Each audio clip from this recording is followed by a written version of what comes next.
How to see estimated time of arrival on Lyft. First, you want to simply open the Lyft application, and inside the Lyft app, you'll be able to see an homepage which will look something like this. Here, you want to simply tap on where are you going over there, and by doing so, you'll be able to select your destination over there. Once you have selected your destination,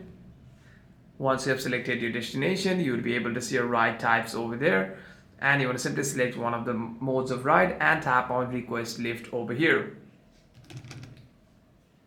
And once you have done so, and once you have tapped and once you have requested for a ride, you'll be able to see the rider's estimated arrival time once they accept the request.